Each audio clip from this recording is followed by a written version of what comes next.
बघा आता त्याला फळ काय प्राप्त होतोय अष्टांग योगाला दीर्घकाळाच्या अभ्यासानंतर, हे पण आपण पाहिलेलं आहे. मग आता हा जो अष्टांग योगी आहे, तर ह्याच्या अभ्यासामध्ये जो दीर्घकाळ तो अभ्यास करत होता फळ, त्या अष्टांग योगाचं फळ प्राप्त करण्यासाठी, तर अशा या अष्टांग योगाच्या जीवनामध्ये, या अष्टांग योगाच्या अभ्यासामध्ये काय काय अडथळे येतात, काय काय अडथळे या अष्टांग योगाच्या जीवनामध्ये असू शकतात, हे भगवंत आता सांगतायत इथं. तर बघा 16व्यामध्ये काय काय अडथळे ते सांगणार आहे. तर 16वा श्लोक आहे, नात्यश्नस्तस्तु योगोस्ति न चैकांत न चैकांतम अनश्नतः न चाति स्वप्नशीलस्य जाग्रतो नैव चार्जुन. काय म्हणतात हे अर्जुना, जो अत्याधिक खातो किंवा अत्यंत अल्प खातो, जो अतिशय झोपतो किंवा पुरेसे झोपत नाही, तो योगी होण्याची शक्यता नाही. तर पहिला अडथळा काय आहे की नियमित त्यांनी राहिलं पाहिजे, युक्त त्यांनी केलं पाहिजे. काही पण जास्त करायचं नाही किंवा एकदमच थोडं असं करणं, हा एक अडथळा आहे. योगाच्या जो अष्टांग योगाचा जो अभ्यास आहे, कोणत्याही गोष्टी खूप कमी करणं किंवा त्या गोष्टीचा अतिरेक करणं, तर हे अडथळे आहेत या अष्टांग योगाच्या अभ्यासामध्ये.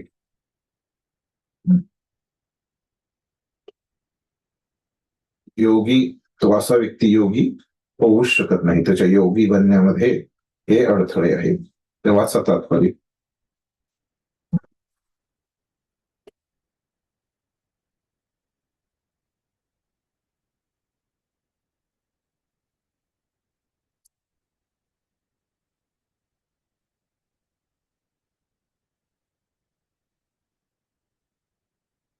हरे कृष्ण प्रभूजी. या ठिकाणी योगीजनांसाठी आहार आणि निद्रा यांचे नियमन सांगितले आहे. अतिशय खाणे रक्षणाकरिता आवश्यक भोजनापेक्षा अधिक भोजन खाणे. मनुष्याला पशूंचे मांस खाण्याची आवश्यकता नाही, कारण अन्नधान्य, भाजीपाला, फळे आणि दूध इत्यादी विपुल प्रमाणात उपलब्ध आहे. भगवद्गीतेनुसार असे साधे खाद्यपदार्थ सत्वगुणी असतात. मांसाहार हा रजोगुणांमधील व्यक्तींसाठी असतो. म्हणून जे लोक मांसाहार, मद्यपान, धूम्रपान करतात आणि श्रीकृष्णांना प्रथम न अर्पिलेले अन्न खातात, त्यांना केवळ दूषित पदार्थ खाल्ल्यामुळे पापकर्मांची फळे भोगावी लागतात. भुंजते ते त्वघम पापा ये पंचत्यात्मक कारणात. जो कोणी इंद्रिय तृप्तीकरिता खातो, स्वतःसाठी अन्न शिजवितो आणि आपले अन्न श्रीकृष्णांना अर्पण करीत नाही, तो केवळ पापच खात असतो. जो पापभक्षण करतो आणि आपल्या वाटेला आलेल्या अन्नापेक्षा अधिक अन्न भक्षण करतो, तो परिपूर्ण योगाभ्यास करूच शकत नाही. श्रीकृष्णांना अर्पण केलेले अन्नपदार्थ मनुष्याने ग्रहण करणे हेच सर्वोत्तम आहे. कृष्ण भावना भावित मनुष्य हा श्रीकृष्णांना अर्पण न केलेली कोणतीही गोष्ट ग्रहण करीत नाही. म्हणून केवळ कृष्ण भावना भावित मनुष्यच योगाभ्यासामध्ये पूर्णता प्राप्त करू शकतो. जो मनुष्य स्वतःच्या वैयक्तिक काल्पनिक उपवास पद्धतीद्वारे कृत्रिमरित्या खाण्यापासून दूर राहतो, तो योगाभ्यास करू शकत नाही. कृष्ण भावना भावित मनुष्य शास्त्रांच्या आदेशानुसार उपवास करतो. तो आवश्यकतेपेक्षा अधिक उपवास किंवा अधिक भोजन ग्रहण करीत नाही आणि याप्रमाणे तो योगाभ्यास करण्यास योग्य असतो. जो आवश्यकतेपेक्षा अधिक खातो त्याला झोपेत फारच स्वप्ने पडतात आणि यामुळेच त्याला जरुरीपेक्षा अधिक झोपावे लागते. जो 24 तासांपैकी 6 तासांपेक्षा अधिक झोपतो, तो निश्चितच तमोगुणाद्वारे प्रभावित झाला आहे. तमोगुणी मनुष्य आळशी आणि अतिशय निद्रोन्मुखी असतो. असा मनुष्य योगयुक्त होऊ शकत नाही. हरे कृष्ण. धन्यवाद.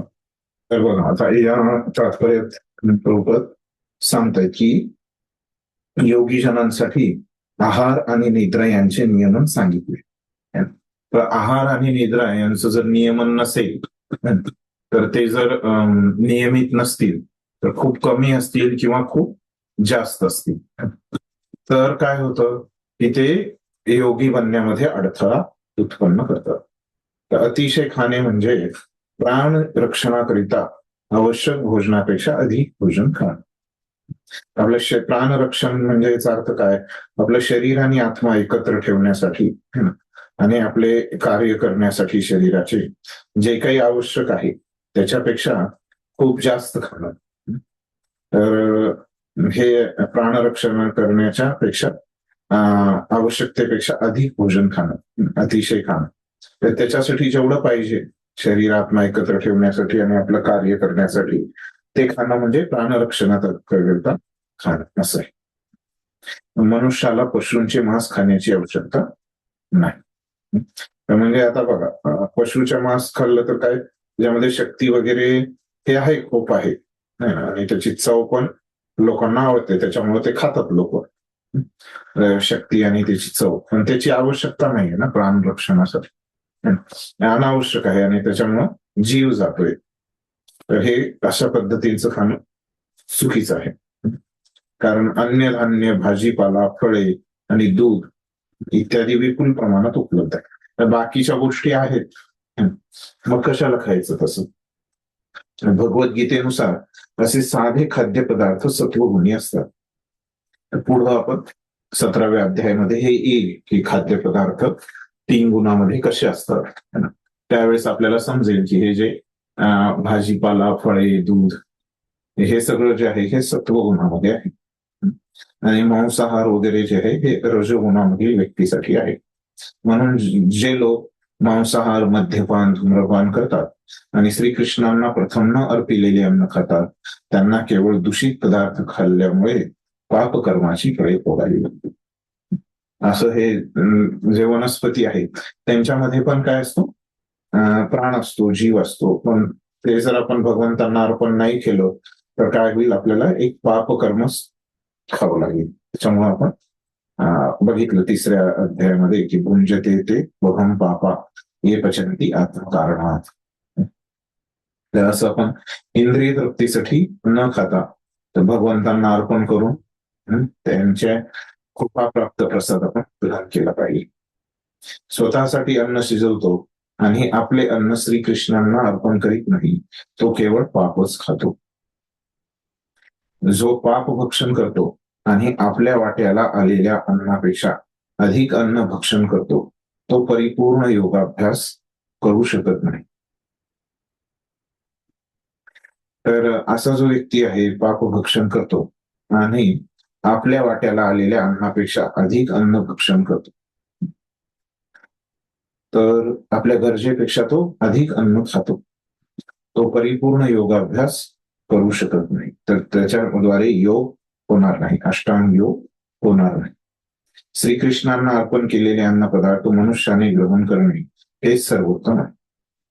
तर प्रसाद घेणं हेच संयुक्तिक आहे सर्वोत्तम. कृष्ण भावना भावित मनुष्य हा श्रीकृष्णांना अर्पण न केलेली कोणतीही गोष्ट ग्रहण करीत नाही. भक्त जे आहे सर्व भगवंतांना अर्पण करूनच घेतो म्हणून केवळ कृष्ण भावना भावित मनुष्य योगाभ्यासामध्ये पूर्णता प्राप्त करू शकतो. केवळ भक्त त्याच्यात पूर्णत्व प्राप्त करू शकतो. जो मनुष्य स्वतःच्या वैयक्तिक काल्पनिक उपवास पद्धतीद्वारे कृत्रिमरित्या खाण्यापासून दूर राहतो तो योगाभ्यास करू शकत नाही. तर उपवास ठीक आहे आपण भक्तीचं ते एक अंग पण आहे की एकादशीच्या दिवशी आणि भगवंतांचे आविर्भाव तिरोभाव आचार्यांचे आविर्भाव तिरोभाव या दिवशी तो उपवास करतोय तर ठीक आहे हे भक्तीचं अंग आहे. पण आपल्या वैयक्तिक कल्पनेद्वारे कृत्रिमरित्या खाण्यापासून दूर राहतोय तो पण व्यक्ती योगाभ्यास करू शकत नाही. तर कृष्ण भावनाभावित मनुष्य शास्त्रांच्या आदेशानुसार उपवास करतो. तर शास्त्रांचा जसा आदेश आहे जन्माष्टमी आहे गौरपौर्णिमा आहे नित्यानंद त्रयोदशी असं जेव्हा भगवंतांचा आविर्भाव तिरोभाव असतो त्यावेळेस आपण उपवास करणं ठीक आहे. तो आवश्यकतेपेक्षा अधिक उपवास किंवा अधिक भोजन ग्रहण करीत नाही. याप्रमाणे तो योगाभ्यास करण्यास योग्य असतो. तर असं गरजेपेक्षा जास्त करणं चुकीचं आहे किंवा खूप कमी करणं हे पण चुकीचं आहे. पण जो असं करत नाही, तो जेवढं गरज आहे तेवढंच करतो, तो काय आहे, योग्य आहे. जो आवश्यकतेपेक्षा अधिक खातो त्याला झोपेत फारच स्वप्ने पडतात. हे एक कारण आहे. स्वप्न पडण्याची खूप काही कारणं आहेत. तेवढं हे एकच कारण नाही की तू जास्त खातो. हे एक खूप कारण आहे. कारण जास्त खाल्ल्यामुळे काय होतं की त्याला झोपण्याची जी वेळ आहे ती वाढते आणि ती वाढल्यामुळं त्याला स्वप्न पडतात. तर हे पण एक स्वप्न पडण्याचं कारण आहे. खूप कारण आहेत स्वप्न पडण्याची. तर यामुळेच त्याला जरुरीपेक्षा अधिक झोपावे लागते. तर 24 मग कसं समजायचं आपल्याला किती आपण खायला पाहिजे. तर आपल्याला प्राणाची रक्षा करण्याकरता किती आपण खायला पाहिजे हे आपल्याला कसं समजेल. तर आपण 6 तास झोपायला पाहिजे कमीत कमी. प्रभुपाद सांगतायत, प्रभुपादांच्या मतानुसार, की प्रत्येकाच्या शरीराला वेगवेगळी आवश्यकता असते. तर आपण पण सर्वसामान्यपणे 6 तास पुरेसे आहे असं सांगतात. तर प्रभुपादाच्या म्हणण्यानुसार आपण 6 तास आपण झोपलं पाहिजे आणि 6 तासापेक्षा जर अधिक आपल्याला झोपेची आवश्यकता वाटत असेल तर आपण थोडासा आपला आहार कमी केला पाहिजे.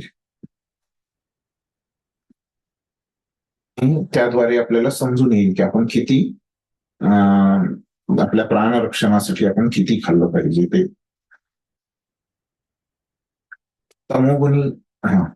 तमोगुणी मनुष्य आळशी आणि अतिशय निद्रोन्मुखी असतो. असा मनुष्य योगयुक्त होऊ शकत नाही. असं हे तमोगुणामध्ये आणि रजोगुणामध्ये तर अष्टांग योग करण्यास हा अडथळा आहे. हा अडथळा भगवंत पुढच्या श्लोकामध्ये पण चालू ठेवतायत. त्याला 2 श्लोकामध्ये मिळून त्यांनी एकच अडथळा सांगितलाय की नियमित जीवन जगणे हे गरज आहे योगाभ्यासासाठी. ते जर नसेल नियमित जीवन तर योगाभ्यास करणं अवघड आहे.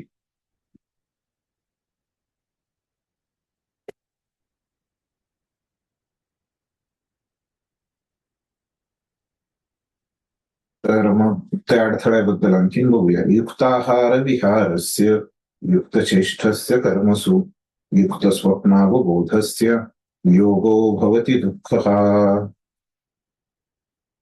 जो मनुष्य आपल्या आहार, निद्रा, विहार किंवा करमणूक आणि कर्म करण्याच्या सवयीत नियमित असतो तो योगाभ्यासाद्वारे सर्व सांसारिक दुःखांचे निदान करू शकतो.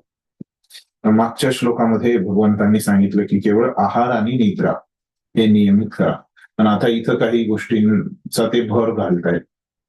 तर कोणत्या कोणत्या गोष्टींची भर घालतायत की आहार, निद्रा आहे, विहार आहे आणि करमणूक आणि कर्म करण्याच्या सवयी. या 5 गोष्टीमध्ये 4 गोष्टीच आहेत. तर विहार किंवा करमणूक असं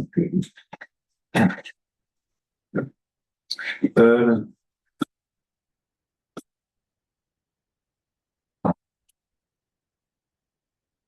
या 4 गोष्टीमध्ये जो नियमित आहे तो काय करू शकतो, सर्व दुःखांपासून त्याची मुक्ती होईल. योगो भवती दुःख हा, त्याच्या जीवनामध्ये काही भौतिक दुःख नसणार. जो 4 प्रकारे जो नियमित आहे, आहार, निद्रा, है ना, विहार आणि कर्म करण्याची जी सवय आहे, चेष्टा, युक्त चेष्टा, आहार, विहार आणि निद्रा, युक्त स्वप्न, है ना, निद्रेला कोणतं आहे, युक्त स्वप्न आणि चेष्टस्य कर्मसु, है ना, योग्य कार्य करण्याची पद्धत. ह्या ज्या 4 गोष्टी आहेत हे जर कुणी व्यवस्थित केल्या तर त्याच्या जीवनातले सगळे दुःख, भौतिक दुःख निघून जातील. आणि भौतिक दुःख निघून जातील आणि काय होईल, की तो अष्टांग योगाचा अभ्यास करू शकेल. तेव्हाच तात्पर्य.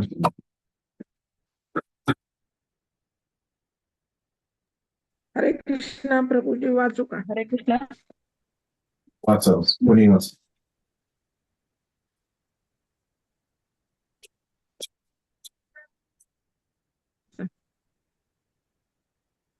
हरे कृष्ण. हा, वाचा वाचा. वाचा. आवाज वाचू का येतोय, प्रभूजी? आवाज येतोय तुमचा. हा, वाचा ना, वाच. तुमचा येतोय आवाज. येतोय ना? हो हो. हा तात्पर्य. आहार, निद्रा, भय, मैथून या शारीरिक हरे कृष्ण. हा, वाचा. आहार, निद्रा, भय, मैथून या शारीरिक गरजांच्या अतिरेकामुळे वाचू का? हा, तात्पर्य. आहार, निद्रा, भय, मैथून या शारीरिक गरजाच्या अतिरेकामुळे योग अभ्यासातील प्रगतीमध्ये अडथळा येऊ शकतो. आहाराचा विचार केल्यास केवळ भगवत प्रसादाचे सेवन केल्यानेच आहार नियम होऊ शकतो. भगवद्गीतेनुसार 9.26 भगवान श्रीकृष्णांना भाजीपाला, फूल, अन्नधान्य, दूध इत्यादी अर्पण केले जाते. या प्रकारे कृष्ण भावनाभावित मनुष्य हा आपोआपच मनुष्य ग्रहण करण्यास अयोग्य असे अन्न किंवा सत्व गुणविराग अन्न खाण्याचे टाळतो. निद्रेविषयी तर भावनाभावित मनुष्य सतत कृष्ण भावनाभावितच कर्म करण्यामध्ये दक्ष असतो. म्हणून निद्रेत घालवलेला अनावश्यक काळ हा त्याच्यासाठी मोठ्या हानीप्रमाणेच असतो.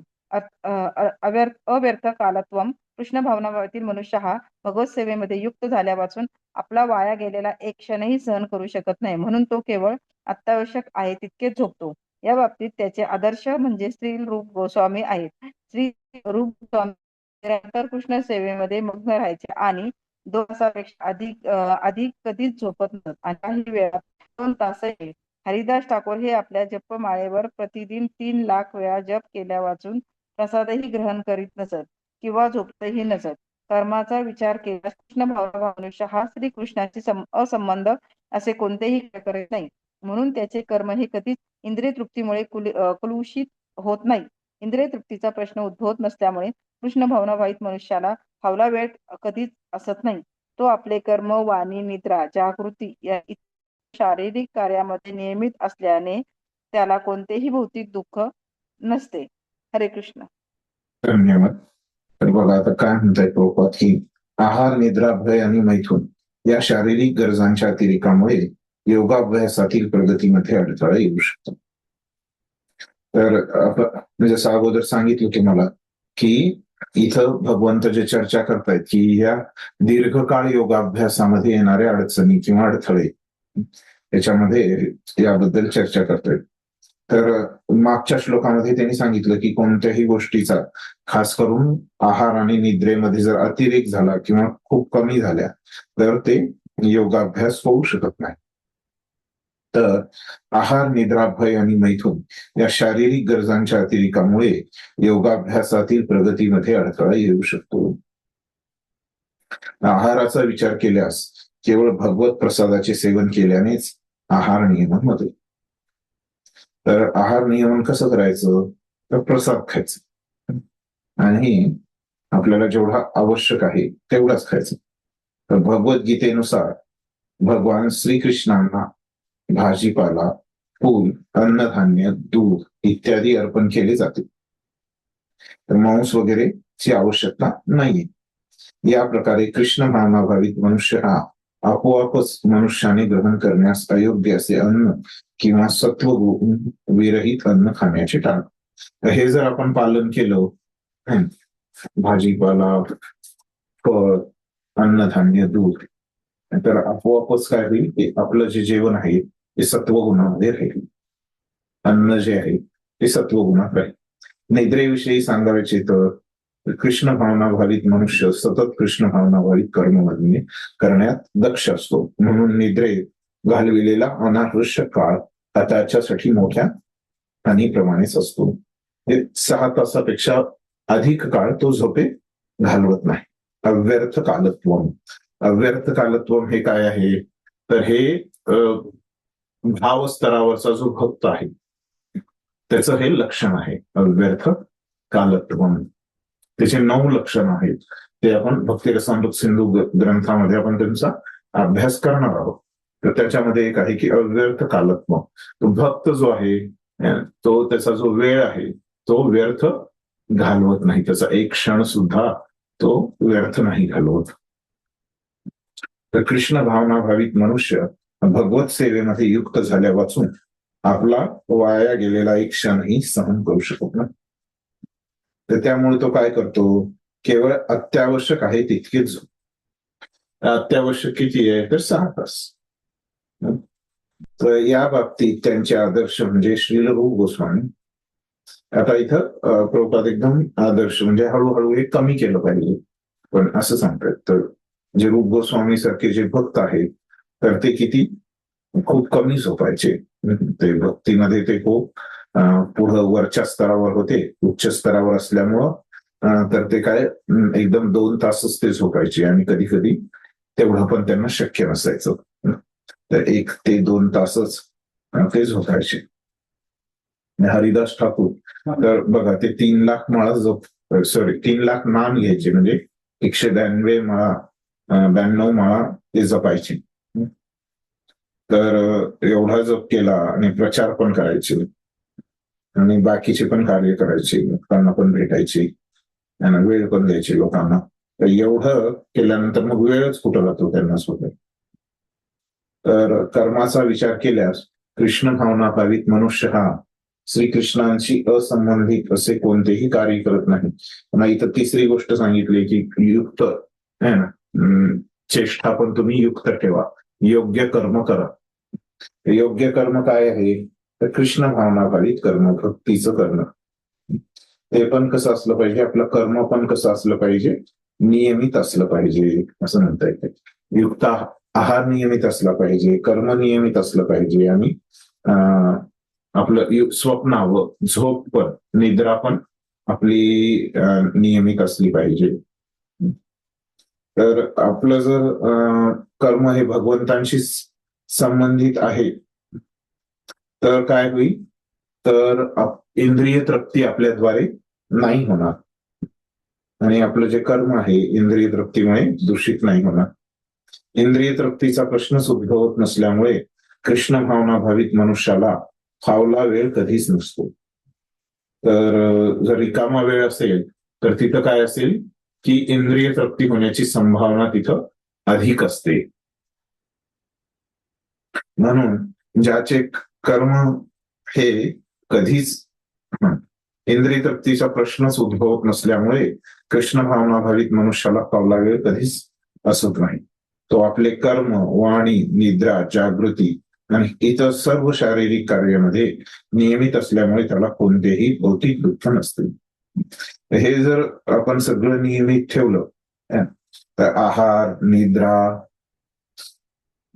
आणि काय युक्ताहार, विहार आणि आपले जे कर्म आहेत, ह्या 4 गोष्टी जर आपण नियमित ठेवल्या तर काय होईल, कर्म नियमित ठेवायचे म्हणजे काय करायचं की आपण रोज जसं 8 तास काम करतोय, 10 तास काम करतोय, तर ते नियमित ठेवण्याचा प्रयत्न करायचा. तर काही लोक काय करतात की ते खूपच अति करतात, 16 तास काम करतात, तर मग नक्कीच ते आजारी पडणार. तर असं तर अशा प्रकारे कर्माचं नियंत्रण पण ते आवश्यक आहे. तर जर आपल्याला सर्व आपल्या भौतिक दुःखांचा नाश करायचा असेल आणि योग पद्धतीचा अभ्यास करायचा असेल तर असं हे मग आता हे योगी जो आहे त्यांनी दीर्घ काळापर्यंत या अष्टांग योगाचा अभ्यास केलेला आहे आणि असा अभ्यास केल्यानंतर त्यांच्या लक्षात आलंय की त्यांना भगवत धामाची प्राप्ती झालेली आहे. असं 15व्या श्लोकात आपण बघितलं आणि इथं 16व्या 17व्यामध्ये अडथळे आपण बघितले. तर हे कसं जी ध्यान करण्याची जी प्राथमिक अवस्था होती त्याची इथं चर्चा झालेली आहे. तर हे अडथळे वगैरे प्राथमिक अवस्थेमध्येच असतात, प्रगत अवस्थेमध्ये नसतात. तर मग आता ह्या 18व्या श्लोकापासून भगवंत काय करतायत की जी प्रगत अवस्था आहे कशाची, अष्टांग योगाची. अष्टांग योगाची जी प्रगत अवस्था आहे त्याबद्दल ते सांगत आहेत. त्याची लक्षणं काय काय आहेत या प्रगत अवस्थेमध्ये अष्टांग योगाच्या. तर काय काय आहेत त्याची लक्षणं आपण बघूया. 18व्या श्लोकापासून 32व्या श्लोकापर्यंत याच एकाच विषयावर बोलत आहेत की त्याची लक्षणं काय काय असतात, त्याच्यासाठी ते उपमा वगैरे अशा गोष्टीद्वारे ते सांगत आहेत. असा जो ज्यांनी पूर्णत्व प्राप्त केलंय त्या अष्टांग योगाबद्दल आता त्याची ही लक्षणं इथं सांगतात. काय काय आहे. यदा विनीयतम चित्तम आत्मन्नेवावतिष्ठते निस्पृह सर्व कामेभ्यो युक्त इति उच्यते तदा. काय म्हणतात की योगाभ्यासाद्वारे योगी जेव्हा आपली मानसिक कार्य नियमित करतो तर तेव्हा मनाद्वारे त्यांनी मन नियंत्रित केले आणि सर्व भौतिक आकांक्षापासून मुक्त होऊन अध्यात्मामध्ये स्थित होतो तेव्हा तो यथायोग्यपणे योगयुक्त झाल्याचे म्हटले जाते. तर यथायुक्तपणे जो योगयुक्त आहे, ज्याला योगाची पूर्णता केलेली आहे, तर त्याचं काय होतं, त्याचं मन आहे ना, त्याचे मानसिक कार्य जे मनाची कार्य आहेत ते सगळे नियमित असतात. है ना, बिलकुल त्याचं मन विचलित नसतं आणि त्याची कोणतीही भौतिक इच्छा नसते. त्याच्या सगळ्या ह्या ज्या इच्छा आहेत या आध्यात्मिक म्हणजे असतात. कृष्ण भावना भावित नसल्या तरी आध्यात्मिक असतात. कारण हा अष्टांग योगी आहे. तो भक्त असेलच असं नाही, तो असू शकतो. ठीक, वाचतात तरी पण वाचू का प्रभूजी?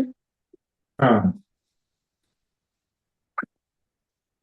तात्पर्य. योगी मनुष्य आणि साधारण मनुष्य हरे कृष्ण. येतोय आवाज, येतोय, वाचा. आणि साधारण मनुष्य यांच्या क्रियामधील फरक हाच आहे की योगी मनुष्य हा भौतिक वासनांमध्ये प्रमुख असणाऱ्या काम वासनासहित इतर सर्व वासनांचे शमन करतो. परिपूर्ण योगी आपल्या मानसिक क्रियांमध्ये इतका नियमित असतो की तो कोणत्याही भौतिक कल्पनेने विचलित होत नाही. श्रीमद भागवतात सांगितल्याप्रमाणे 9.4.18 ते 20 या पूर्ण अवस्थेची प्राप्ती कृष्ण भावना भावित मनुष्याला आपोआपच होते. सवय म्हण कृष्ण पदार विंद चांशी वैकुंठ गुणानुवर्णने करो हरेर मंदिर मार्जन दिशु श्रुतीम चकाराच्युत सत्कथोदये मुकुंद लिंगायन दर्शने दृश्यो तदभृत्या गात्र स्पर्श संगमम घ्राणंत तत्पाद सरोज सौरभे श्री सुलभ्य श्रीमत्तुलश्या रचना तदर्पिते पादो हरे क्षेत्र पदानुसर्पणे शिरो ऋषिकेश पदार्भिवंदने कामंच दास्यच न तू काम कामया येथोत्तमश्लोक जनाश्रयारती. अमरीश महाराज यांनी सर्वप्रथम आपले मन भगवान श्रीकृष्णांच्या चरण कमलावर केंद्रित केले आणि त्यानंतर क्रमशः त्यांनी आपली वाचा भगवंतांच्या दिव्य गुणांचे वर्णन करण्यामध्ये युक्त केली. आपले हात भगवंतांच्या मंदिराचे मार्जन करण्यामध्ये युक्त केले. आपले कान भगवंतांच्या कथांच्या श्रवणामध्ये, आपले नेत्र भगवंतांचे दिव्य रूप पाहण्यामध्ये, आपले शरीर भक्तांच्या शरीरात स्पर्श करण्यामध्ये, आपली नाशिका भगवंतांना अर्पण केलेल्या कमळ फुलांचा सुवास घेण्यामध्ये, आपली जिव्हा भगवंतांच्या चरण कमलावर अर्पण केलेल्या तुळशीपत्रांचे रसस्वादन करण्यामध्ये, आपले पाय तीर्थक्षेत्रांना आणि भगवंतांच्या मंदिराला जाण्यामध्ये, आपले मस्तक भगवंतांना अभिवंदन करण्यामध्ये आणि आपली इच्छा भगवंतांची इच्छापूर्ती करण्यामध्ये संलग्न केली. या सर्व दिव्य क्रिया शुद्ध भगवत भक्तासाठी योग्यच आहे. निर्विशेषवादी अनुयायांसाठी या दिव्य अवस्थेचे वर्णन करता येणे शक्य नाही. परंतु महाराज अमरीश यांच्या क्रियांच्या उपर्युक्त वर्णनावरून दिसून येते की कृष्ण भावना भावित मनुष्यासाठी ही अवस्था अत्यंत व्यवहार्य आणि सहज सुलभ असते. जोपर्यंत भगवंतांच्या स्मरणाद्वारे मन भगवंतांच्या चरण कमलांवर स्थित केले जात नाही, तोपर्यंत अशा दिव्य क्रियांमध्ये युक्त होणे अशक्य असते. म्हणून भगवत भक्तीमध्ये या विहित क्रियांना अर्चन किंवा भगवत सेवेमध्ये सर्व इंद्रियांना युक्त करणे असे म्हणतात. इंद्रिय आणि मनाला कार्यरत ठेवणे आवश्यक असते. केवळ निग्रह करणे व्यवहार्य नाही. म्हणून सर्वसामान्य लोकांना आणि विशेष करून जे संन्यासाश्रमी नाहीत त्यांच्यासाठी वर सांगितल्याप्रमाणे इंद्रियांना आणि मनाला दिव्य क्रियांमध्ये मग्न करणे ही दिव्यत्वाच्या प्राप्तीसाठी परिपूर्ण विधी आहे. या विधीला भगवत भक्तीमध्ये युक्त म्हणण्यात आले आहे. हरे कृष्ण.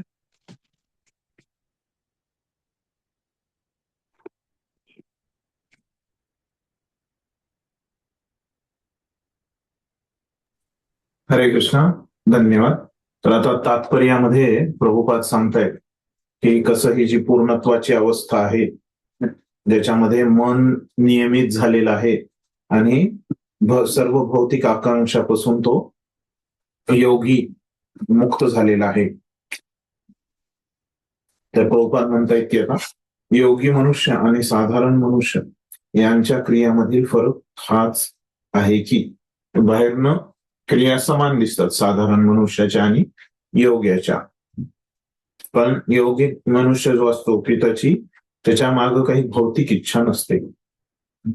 तर अशी त्याच्या मागे काही स्वतःला लाभ प्राप्त करण्याची इच्छा नसते योग्याची, जशी सामान्य मनुष्याची असते.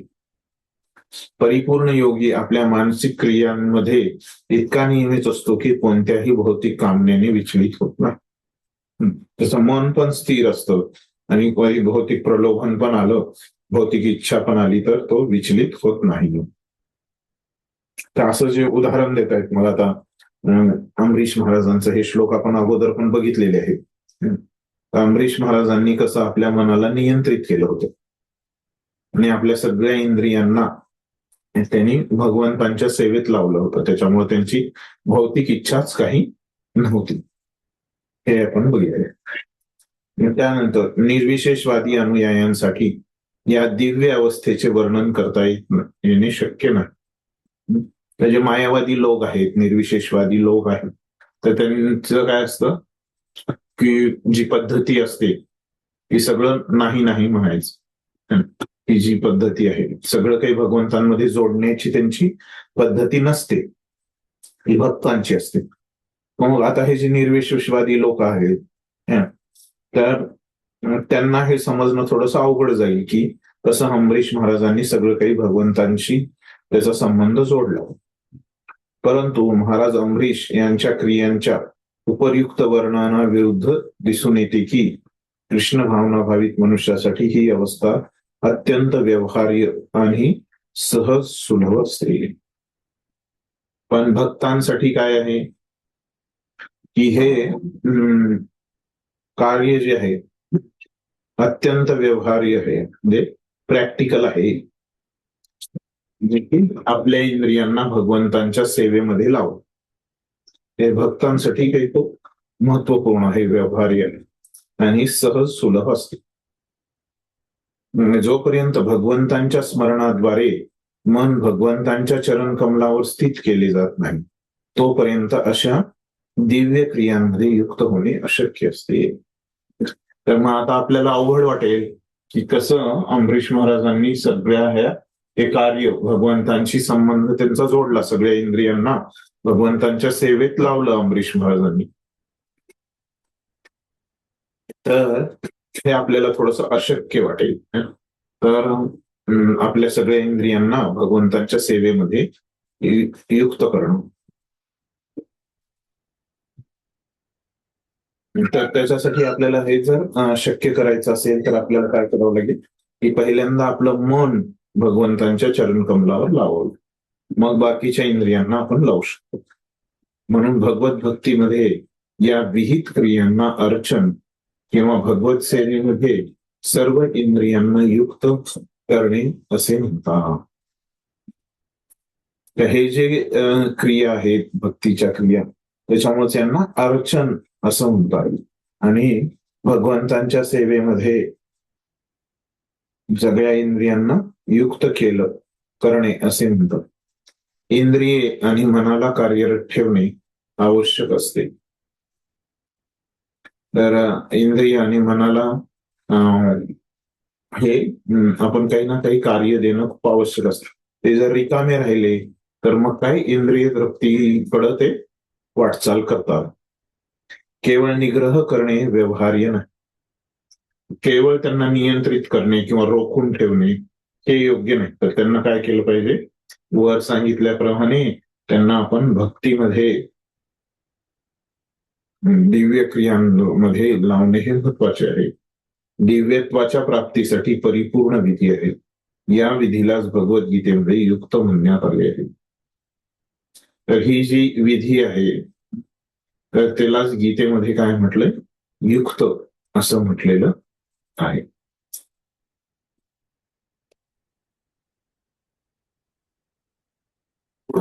अजून असे जे योगी आहेत ज्यांना पूर्णत्व प्राप्त केले, त्याच्यामध्ये पहिलं लक्षण तर सांगितलंय, 2 लक्षणं सांगितले 18व्या श्लोकात. त्याचं मन नियंत्रित असतंय आणि दुसरं काय आहे की जिथं भौतिक इच्छापासून तो मुक्त आहे. ह्या 2 गोष्टी इथं सांगितल्या 18व्या श्लोकामध्ये.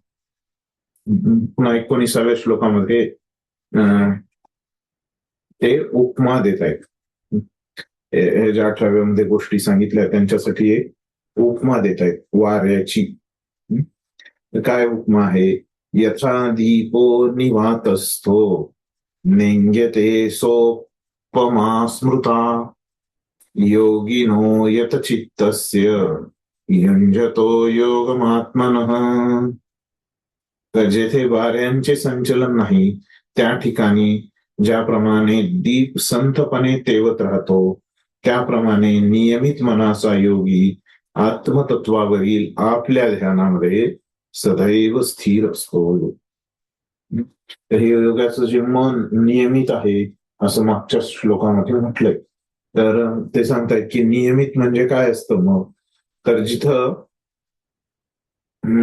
वारा नाही, वारा वाहत नाही, तर तिथं जी दिव्याची जी ज्योत असते ती काय असते, संतपणे शांतपणे जळत असते.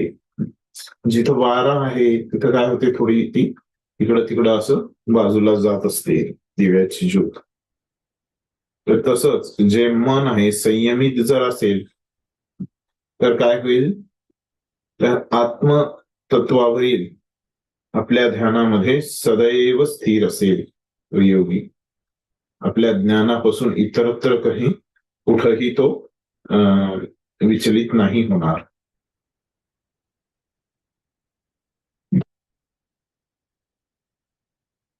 तात्पर्यच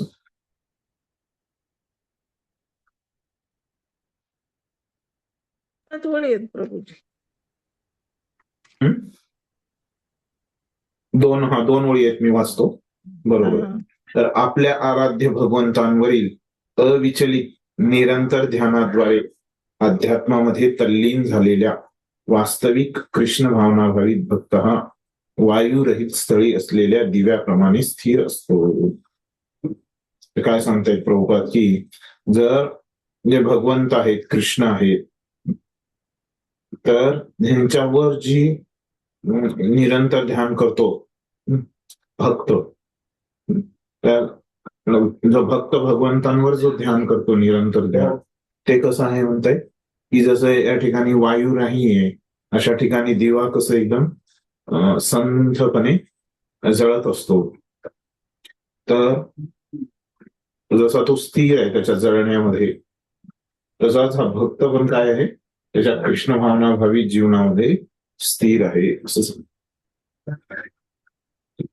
अशा पद्धतीनं ज्यानं पूर्णत्व प्राप्त केलंय त्याचं मन स्थिर असतं, जसं दिवा स्थिर असतो जिथं हवा वाहत नाही अशा ठिकाणी. तर मग आता हे सांगितल्यानंतर मग ते पुढं सांगतायत की तर अशा योगीचा मग साक्षात्कार काय असतो, की जो ज्याने असं पूर्णत्व प्राप्त केलंय त्याचा साक्षात्कार कसा असतो, तर 4 श्लोकामध्ये ते सांगतात त्यांचं साक्षात्कार.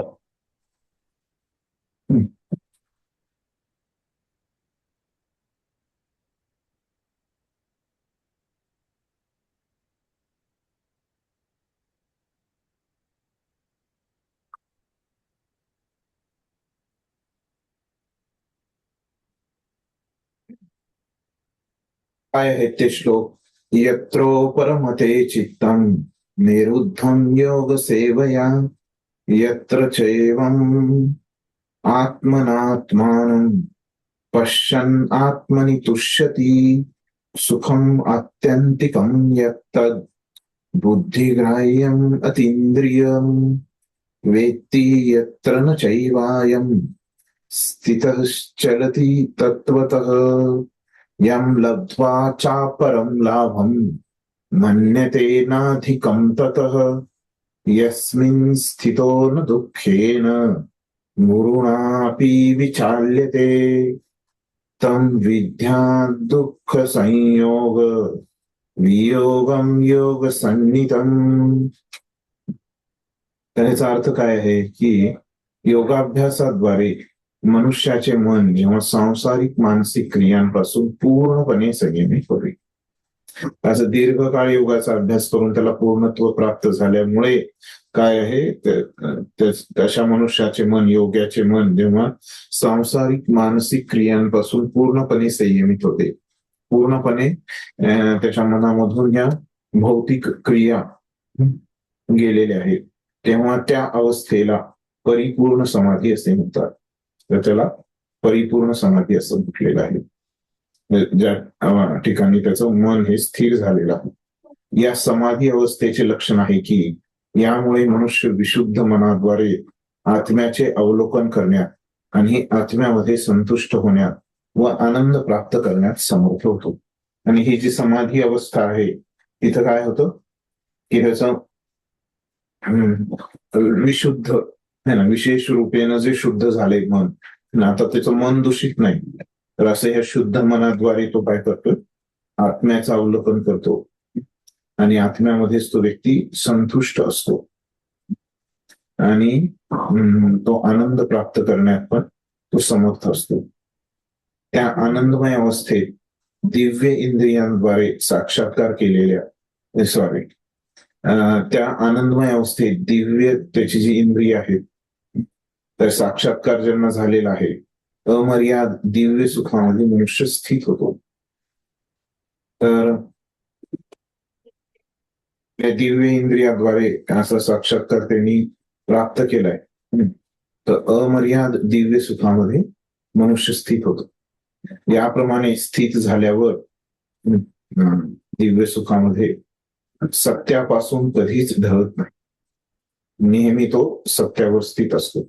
आणि या सत्याची प्राप्ती झाल्यावर याहून अधिक श्रेष्ठ असे काही असेल असे त्याला वाटत नाही. या सत्याच्या पलीकडे काही आहे असं त्याला वाटत नाही. अशा अवस्थेमध्ये स्थित झाल्यावर मोठमोठ्या संकटामध्येही विचलित होत नाही. भौतिक संसर्गामुळे निर्माण होणाऱ्या दुःखापासून हीच यथार्थ वास्तविक मुक्ती आहे. मोठे मोठे काहीही जरी संकट आलं त्याच्या जीवनामध्ये तरी तो त्यापासून विचलित होत नाही, असं ह्याची लक्षण आहे.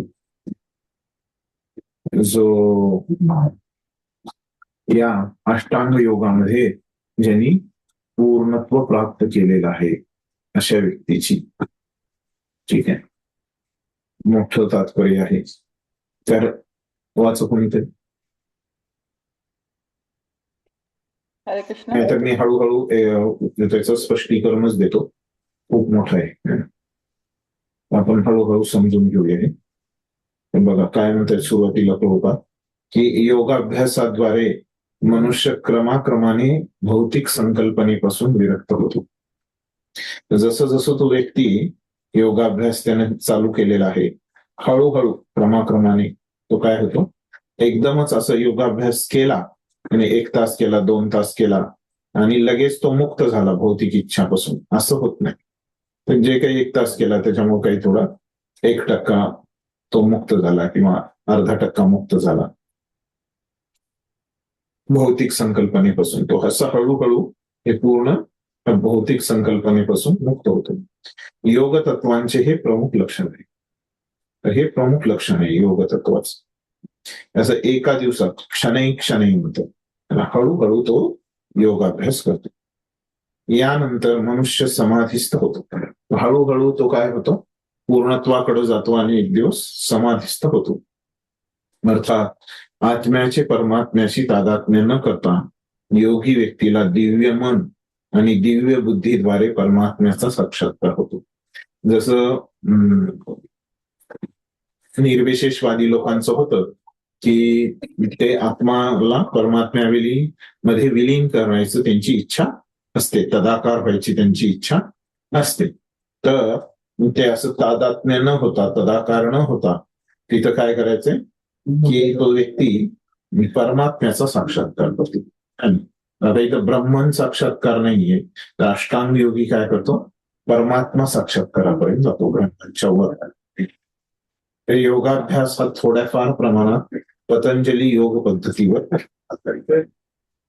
तर योगाभ्यासाबद्दल ज्यांनी विस्ताराने लिहिलं असे जे मुनी आहेत त्यांचं नाव काय आहे, पतंजली. त्यांनी योग सूत्र लिहिलं. कारण अष्टांग योगाचा अभ्यास करण्यासाठी त्यांनी योग सूत्र लिहिलेले पतंजलीने. काही अनधिकृत भाष्यकार आत्म्याचे परमात्म्याशी तादात्म्य करण्याचा प्रयत्न करतात. असं हे महर्षी पतंजलींचं असं का म्हणणं नाहीये की तुम्ही तदाकार करा आत्म्या आणि परमात्म्याचं. म्हणजे अनधिकृत आहेत, जे परंपरेमध्ये नाहीयेत अशी लोक असं चुकीची समज ते पसरवतात. तर विशेष करून हे जे लोक आहेत ते कोण आहेत, अद्वैतवादी लोक. ह्यालाच मुक्ती म्हणतात. आत्मा आणि परमात्म्याचं जे मिलन आहे त्याला ते लोक मुक्ती म्हणतात.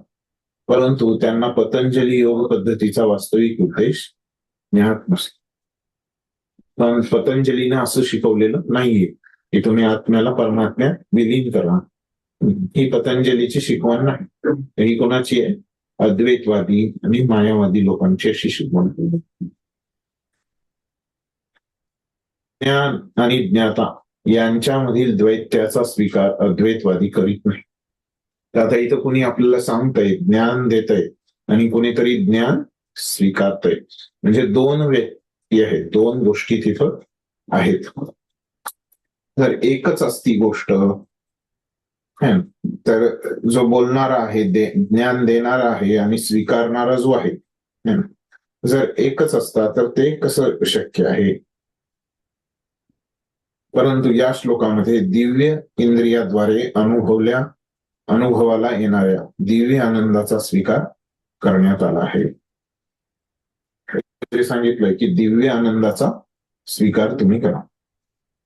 योग पद्धतीचे प्रसिद्ध प्रतिपादक पतंजली मुनी आपल्या योग सूत्रामध्ये सांगतात की पुरुषार्थ शून्यानाम गुणानाम प्रतिप्रसव कैवल्यम स्वरूप प्रतिष्ठा वा चित्तशक्तीरीती. ही चित्तशक्ती किंवा अंतरंगा शक्ती दिव्य आहे. तर चित्तशक्ती, अंतरंगा शक्ती जी आहे भगवंतांची ती दिव्य आहे. पुरुषार्थ म्हणजे काय आहे, तर धर्म, अर्थ, काम आणि शेवटी भगवंतांशी एक होण्याचा प्रयत्न होय. या भगवंतांशी विलीन होण्यालाच अद्वैतवादी कैवल्यम असे म्हणतात.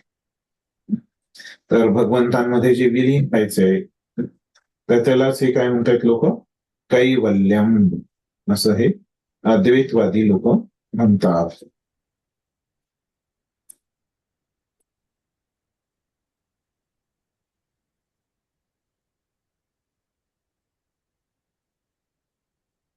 पतंजलीनुसार हे कैवल्य म्हणजे अंतरंगा किंवा दिव्य शक्ती होय, ज्याद्वारे जीवाला आपल्या मूळ स्वरूपाची जाणीव. तर पतंजली तसं नाही म्हणत आहेत. तर पतंजलीचं म्हणणं काय आहे की हे जे कैवल्यम आहे ते काय आहे की दिव्य शक्ती आहे, भगवंतांची अंतरंग शक्ती आहे. आणि यामुळे काय होतं, ह्या कैवल्यामुळंच जीवाला आपण कोण आहोत है ना, आपण भगवंतांचे दास आहोत हे समजतं जीवाला. श्री चैतन्य महाप्रभूंच्या शब्दात या अवस्थेला चेतोदर्पण मार्जन किंवा मनरूपी मलिन आरसा स्वच्छ करणे असे म्हणतात. हे मार्जन म्हणजे वास्तविक मुक्ती किंवा भव महादवाग्नी निर्वापन होय. तर हे आपलं शुद्ध करणे भक्तीद्वारे, हरिनामाद्वारे, म्हणजे हे आपला आरसा स्वच्छ करण्यासारखं आहे. किंवा जो अग्नी लागला इथं, महादवाग्नी, त्याला बुझवण्यासारखं आहे. निर्वाणाचा सिद्धांतही प्रारंभिक अवस्थेमध्ये या तत्वांशी मिळता जुळता आहे. म्हणजे निर्वाण आहे, जे मायावादी लोकांची संकल्पना आहे, निर्वाण हे आत्मा आणि परमात्म्याचं मिलन व्हायचं. तर सुरुवातीला हे त्यांच्यासारखाच वाटतो. अष्टांग योग हा मायावादी लोकांसारखाच आहे सुरुवातीला, भक्ती पण तशीच आहे मायावादी लोकांची सारखीच. पण पुढे जाऊन थोड्या काळानंतर काय आहे, वेगवेगळं आहे ते. निर्वाण किंवा भौतिक अंतानंतर आध्यात्मिक क्रियांची किंवा कृष्ण भावना म्हटल्या जाणाऱ्या भगवत सेवेची अभिव्यक्ती होते. तर भौतिक गोष्टी संपल्यानंतर तिथं काय आहे, भक्ती च्या गोष्टी तिथं प्रकट होतात. जोपर्यंत आपल्यामध्ये भौतिक भाव आहे, भौतिक भावना आहे, तोपर्यंत तिथं काय होईल, भक्तीच्या गोष्टी तिथं प्रकट होणार नाही. तर भौतिक दोषामुळे दूषित झालेल्या आध्यात्मिक जीवनाच्या अवस्थेला माया असे म्हणतात. तर माया म्हणजे काय आहे, हे जे भौतिक दोष आहेत त्रिगुण, या भौतिक दोषामुळे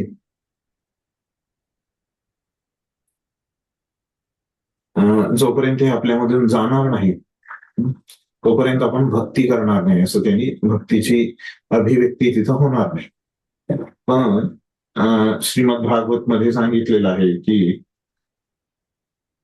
स्वरूपेण व्यवस्थित. तर हे आत्म्याचं काय आहे, वास्तविक जीवन आहे. तर भौतिक दोषांमुळे दूषित झालेल्या आध्यात्मिक जीवनाच्या अवस्थेला माया असे म्हणतात. तर भौतिक जे दोष आहेत आपल्यामध्ये, आणि त्यामुळं काय होतं, आपलं आध्यात्मिक जीवन पण थोडस विचलित होतं, त्याला माया असं म्हटलं जातं. या भौतिक विषयापासून मुक्त होणे म्हणजे जीवाच्या मूळ शाश्वत स्वरूपाचा विनाश होणे.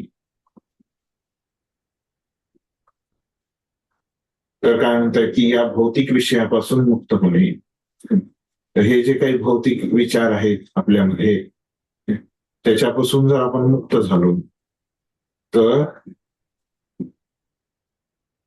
आपलं जे मूळ स्वरूप आहे काय आहे की आपण भगवंतांचे दास आहोत. तर ह्या मूळ स्वरूपाचा त्या ठिकाणी काय आहे, विनाश नाही. आपण भौतिक विषयांपासून जर मुक्त झालो तर आपल्या मूळ स्वरूपाचा त्या ठिकाणी विनाश नाही. या गोष्टीचा स्वीकार पतंजलींनी कैवल्यम स्वरूप प्रतिष्ठा वा चित्तशक्ती रीती या शब्दात केला आहे. ही चित्तशक्ती किंवा दिव्य आनंद म्हणजेच वास्तविक जीवन. दिव्य आनंद म्हणजे ही जी चित्तशक्ती आहे तो होय. वेदांत सूत्रामध्ये सांगेल याला काय म्हटलंय, आनंदमयो अभ्यासात म्हणून पुष्टी देण्यात आली. हा स्वाभाविक दिव्य आनंद म्हणजे योगाचे अंतिम ध्येय आहे. योग पद्धतीमध्ये हे अंतिम ध्येय आहे, स्वाभाविक दिव्य आनंद. आणि हा दिव्य आनंद भक्ती योगाच्या आचरणाने सहज साध्य होतो. हा दिव्य आनंद जर तुम्हाला प्राप्त करायचा आहे तर त्याच्यासाठी तुम्हाला भक्ती योगाचा अभ्यास करणं आवश्यक आहे. भक्ती योगाचे विस्तृत वर्णन भगवद्गीतेच्या 7व्या अध्यायात करण्यात आले आहे. 7व्या ते 12व्या अध्यायामध्ये इथं भक्ती योगाचे वर्णन आहे. आणि विशेष करून आपल्यासाठी एक ग्रंथ आहे भक्ती रसामृत सिंधू.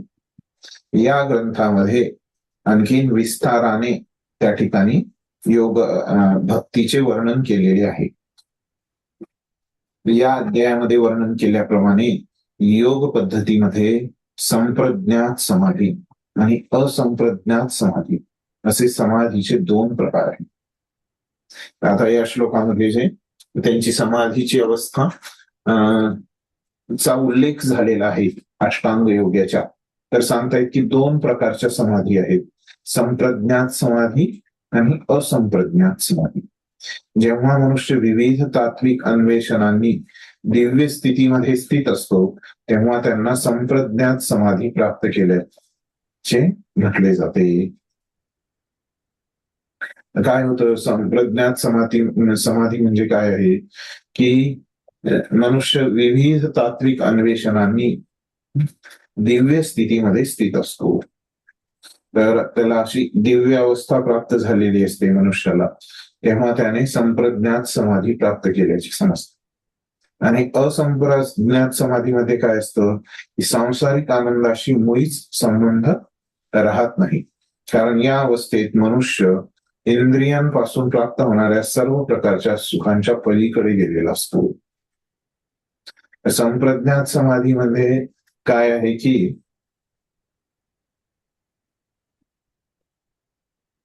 जेव्हा मनुष्य तात्विक अन्वेषणांनी म्हणजे तत्वावर त्यांनी श्रद्धा ठेवून विश्वास ठेवून त्यांनी कशी प्राप्ती केलेली आहे, दिव्य स्थितीमध्ये तो आलेला आहे केवळ तत्व समजून.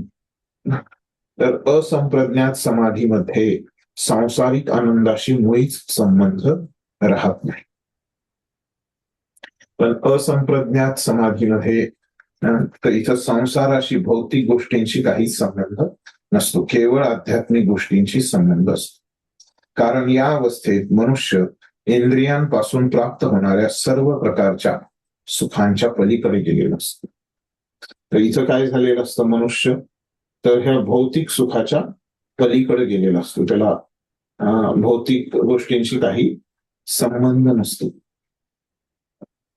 जोपर्यंत तो या स्थानाची प्राप्ती करीत नाही तोपर्यंत तो अयशस्वीच राहतो. जोपर्यंत त्याला असं हे असंप्रज्ञात समाधीचं जे स्थान आहे तर ते मिळत नाही तोपर्यंत हा योगी अयशस्वीच असतो. तर विविध प्रकारच्या इंद्रिय तृप्तींनी युक्त आजचा तथाकथित योगाभ्यास म्हणजे विपर्यासच आहे. तर हे आजच्या काळामध्ये कलियुगामध्ये जे आपण योग पद्धतीचा अभ्यास करतोय तो एक विपर्यासच आहे.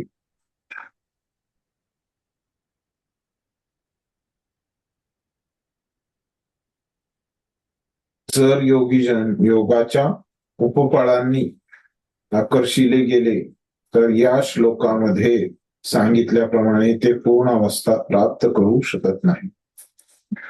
हे योगी जे आहे त्यांनी काय असलं पाहिजे, नेहमी निष्कामच असलं पाहिजे. हे जे ते योगाभ्यास करतायत ह्याचं जर फळाची जर त्यांनी अपेक्षा केली तर काय होतं, तर त्यांना पूर्ण अवस्था त्या ठिकाणी मिळणार नाही. म्हणून ज्या व्यक्ती आसनांच्या कसरतीच्या प्रदर्शनात किंवा सिद्ध प्राप्तीच्या मागे लागले आहेत त्यांनी जाणले पाहिजे की या प्रकारे त्यांनी योगाभ्यासाचा उद्देश गमावला आहे. त्याच्यामुळे योगाभ्यासाचा जो उद्देश आहे की आपण कसं नियंत्रित करावं आपल्या इच्छांना,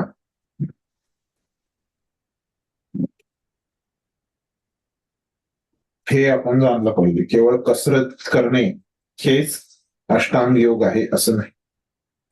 या युगामध्ये सर्वोत्तम योग पद्धती म्हणजे काय आहे, भक्ती करणे किंवा कृष्ण भावनामृत होय. कारण ती कधीच निष्फळ ठरत नाही. कृष्ण भावनामृत भक्ती हे कधीच निष्फळ नाही ठरत, कधी ना कधी याचं फळ मिळणारच आहे.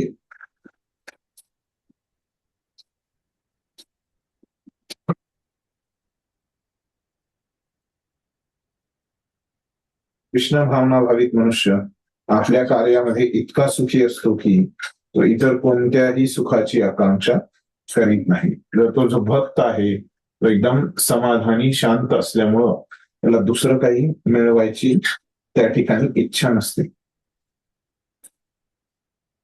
ध्यान योग आणि ज्ञान योग यांच्या अभ्यासात अनेक विघ्ने येतात, पण कर्मयोग किंवा भक्ती योगाच्या आचरणात अन्य प्रश्नच उद्भवत नाही.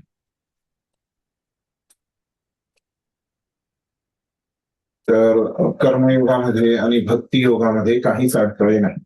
आपण बघितलं या अष्टांग योगामध्ये तसं नियमन करणं हा एक अडथळा आहे.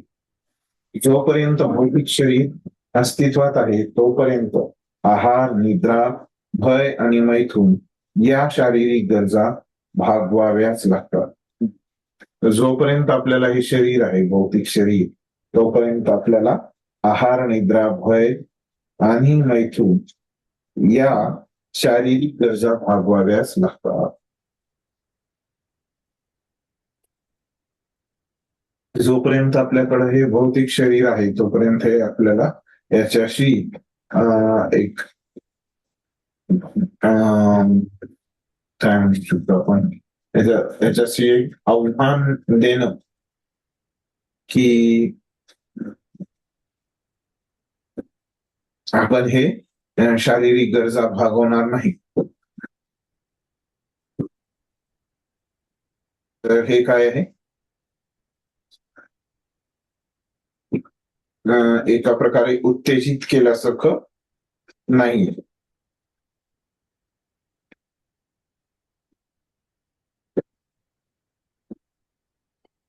जो भक्त असतो है ना, तर त्याची काय इंद्रिय नियमित असल्यामुळं काय असतं की त्या इंद्रियांना तिथं उत्तेजना भेटत नाही. इंद्रिय तृप्ती केली तरच काय होईल, तिथं इंद्रियांना उत्तेजना मिळेल. पण भक्त इंद्रिय तृप्ती करत नसल्यामुळं त्याचे इंद्रिय नियमित असतात आणि त्याच्या इंद्रियांना उत्तेजना पण मिळणार नाही. आणि याच्या उलट काय आहे, वाईट गोष्टीचा चांगला उपयोग करून तो जीवनासाठी अनिवार्य अशाच गोष्टीचा स्वीकार करतो. आणि कोणती पण जर गोष्ट असेल चांगली किंवा वाईट, तर त्याचा तो उपयोग करून काय अनिवार्य गोष्टी ज्या आहेत त्याच तो घेतो आणि कृष्ण भावनेतील दिव्य सुखाचा उपभोग घेतो. तर अपघात, रोगराई, टंचाई, आपल्या प्रिय नातलगांचा मृत्यू इत्यादी आपत्कालीन घटनाबद्दल तो अनास्था दाखवितो. ह्या गोष्टींशी काही आपलं देणं घेणं नाही, या गोष्टींवर आपली आस्था नाही असं तो दाखवतो. परंतु भक्ती योग किंवा कृष्ण भावनायुक्त आपल्या कर्तव्यांचे पालन करण्यात तो सदैव तत्पर असतो. परंतु भक्तीमध्ये आपल्या काय कर्तव्यांचं पालन करण्यात तत्पर असतो नेहमी. अपघातासारख्या आपत्तीमुळे तो आपल्या कर्तव्यापासून कधीच विचलित होत नाही.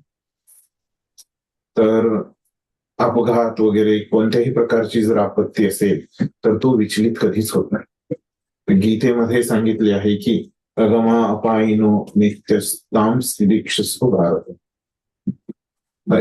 अशा सर्व आपत्कालीन आपत्तींना तो सहन करतो, कारण त्याला माहित असते की अशा आपत्ती येतात आणि जातात आणि त्यामुळे आपल्या कर्तव्यांवर त्याचा काही परिणाम होत नाही. तर तो जे काही आपत्ती येतात किंवा रोगराई येते किंवा टंचाई त्या ठिकाणी निर्माण होते किंवा त्याच्या प्रिय नातलगाचा मृत्यू होतो, या सगळ्या गोष्टी जो आहे तो भक्त काय करतो, सहन करतो आणि परमसिद्धीला तो प्राप्त करतो. इथं काय सांगितलं आता की त्याचा साक्षात्कार काय असतो.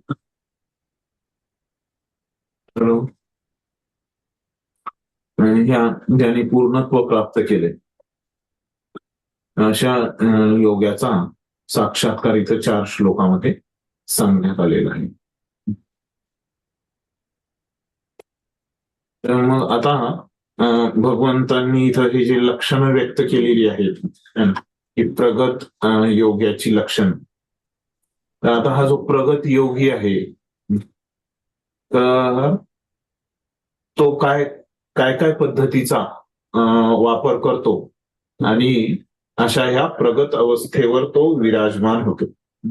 काय केल्यानंतर तो या प्रगत अवस्थेवर विराजमान होतो ते पुढच्या 2 श्लोकामध्ये सांगतायत. तर काय म्हणतायत की सनिश्चयेन योक्तव्यो योगो निर्विण्ण चेतसा संकल्प प्रभवान कामास त्यक्त्वा सर्वान् अशेषतः मनसैवेन्द्रियग्रामं विनियम्य समन्ततः. म्हणतात की मनुष्याने दृढ निश्चयाने आणि श्रद्धेने योगाभ्यासामध्ये युक्त झाले पाहिजे. जर तुम्हाला अशी सर्वोच्च अवस्था प्राप्त करायची आहे योगाभ्यासामध्ये तर तुम्ही काय केलं पाहिजे? श्रद्धेने आणि दृढ निश्चयाने अशा 2 पद्धतीने तुम्ही हे योगाभ्यास केला पाहिजे आणि त्या योग मार्गातून विचलित होऊ नये. आणि विचलित पण आपण झालो नाही पाहिजे. एकच एक आपण करत राहिलो पाहिजे. मानसिक तर्कामुळे उत्पन्न झालेल्या सर्व भौतिक कामनांचा पूर्ण त्याग करून मनाद्वारे सर्व इंद्रियांना सर्व बाजूनी संयमित केले पाहिजे. तर काय की आपल्या मानसिक तर्कामुळे जे काही आपल्या भौतिक इच्छा तिथं उत्पन्न झालेले आहेत त्यांना काय केलं पाहिजे? मनाद्वारे सर्व इंद्रियांना सर्व बाजूनी संयमित केलं पाहिजे. तर मनामध्ये अशा ज्या इच्छा उत्पन्न झाल्या आहेत की ज्या सेवेच्या नाहीयेत तर या भौतिक कामनांना ज्या आपल्या मनामध्ये उत्पन्न झाल्या सर्व मनाद्वारे अशा मनाद्वारे आपण काय केलं पाहिजे? सर्व इंद्रियांना सर्व बाजूंनी संयमित केले पाहिजे.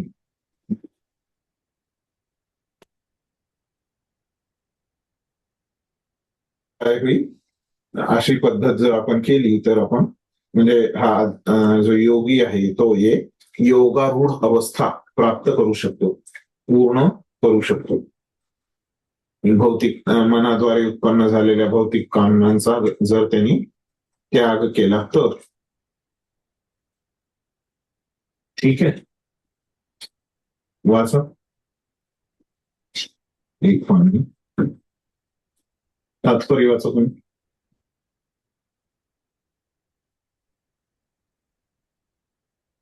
हरे कृष्ण प्रभूजी. दंडवत प्रणाम. वाच. आवाज येतो? हो येतोय. तात्पर्य: योगाच्या अभ्यासकाने दृढ निश्चयी असावे आणि विचलित न होता धैर्याने अभ्यास करावा. मनुष्याला अंतिम यशप्राप्तीची शाश्वती असली पाहिजे आणि यशप्राप्तीमध्ये जरी विलंब लागला तरी त्याने निरुत्साही न होता दृढ निश्चयी होऊन योगाभ्यास केला पाहिजे. खडतर अभ्यासकाला नक्कीच यश प्राप्त होते. भक्ती योगाबद्दल रूप गोस्वामी सांगतात की उत्साहानिश्चयाद्वैर्या तत्तत् कर्म प्रवर्तनात संगत्यागात सतो वृत्ते षड्भिर्भक्ती प्रसिद्ध्यती. अंतःकरणपूर्वक उत्साह, निश्चय आणि धैर्याने भक्तांच्या सत्संगामध्ये विहित कार्यांचे पालन करून व पूर्णपणे सत्वगुणाने युक्त होऊन कार्य केल्यामुळे मनुष्य यशस्वीपणे भक्ती योगाचे अनुसरण करू शकतो. उपदेशामृत 3. धैर्याच्या बाबतीत सांगावयाचे झाल्यास समुद्राच्या लाटांमध्ये अंडे हरविलेल्या टिटवीचे उदाहरण मनुष्याने अनुसरले पाहिजे. एका टिटवीने समुद्र किनाऱ्यावर आपली अंडी घातली होती. प्रभूजी स्क्रोल करा. अंडी घातली होती, परंतु महासागराने आपल्या लाटांबरोबर ती अंडी वाहून नेली. हे पाहून टिटवी अत्यंत क्षुब्ध झाली आणि तिने सागराला आपली अंडी परत देण्यास सांगितले. समुद्राने तिच्या विनंतीकडे लक्षही दिले नाही, म्हणून तिने समुद्र आटविण्याचा निश्चय केला. तिने आपल्या लहानशा चोचीने पाणी आणण्यास सुरुवात केली आणि तिच्या अशक्य प्रायः धैर्याकडे पाहून सर्वजण तिचा उपहास करू लागले. तिच्या धैर्याची वाचा सर्वत्र पसरली आणि शेवटी भगवान श्री विष्णूंचे वाहन महाकाय गरुडाच्या कानी ही गोष्ट गेली.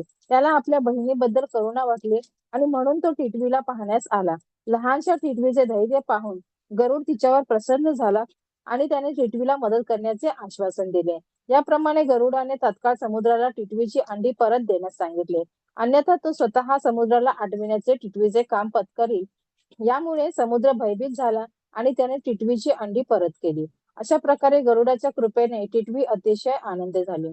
त्याचप्रमाणे योगाभ्यास विशेष करून कृष्ण भावनायुक्त भक्तियोग म्हणजे एक कठीण गोष्ट असल्याप्रमाणे वाटेल, परंतु जे कोणी दृढतेने नियमांचे पालन करतो त्याला भगवंत नक्कीच सहाय्य करतात, कारण जे स्वतःला मदत करतात त्याला भगवंत मदत करतात. हरे कृष्ण. प्रभूजी दंडवत. तर बघा आता इथं जे जे गुण आपण विकसित करायला पाहिजे हे या श्लोकामध्ये सांगितलेले आहेत की दृढ निश्चय असला पाहिजे, श्रद्धा असली पाहिजे, आणखीन काय विचलित न झालं पाहिजे, विचलित होऊ नये, मानसिक तर्काद्वारे आपण काय केलं पाहिजे, भौतिक कामनांचा आपण त्याग केला पाहिजे आणि मनाद्वारे काय केलं पाहिजे, सर्व इंद्रियांना संयमित केलं पाहिजे. धैर्य आपल्याकडं असलं पाहिजे. हे सगळे जर गोष्टी असतील तर काय होईल, आपण योगामध्ये पूर्णत्व प्राप्त करू शकतो. त्याबद्दल आता तात्पर्यामध्ये प्रभुपाद सांगतायत, योगाच्या अभ्यासकाने दृढ निश्चयी असावे. दृढ निश्चय असला पाहिजे, विचलित न झालं पाहिजे. आपण तर कसं असलं पाहिजे, धैर्य आपल्याकडं असलं पाहिजे. मनुष्याला अंतिम यश प्राप्तीची शाश्वती असली पाहिजे. म्हणजे आपल्याला असं वाटलं नाही पाहिजे की हे मी काय करतोय, मला यश मिळेल का नाही मिळेल, असं आपण निराश नाही झालं पाहिजे. आपला विश्वास असला पाहिजे ही भक्तीची पद्धती आहे, जर आपण पद्धतीचा अवलंब केला तर आपल्याला यश मिळेल.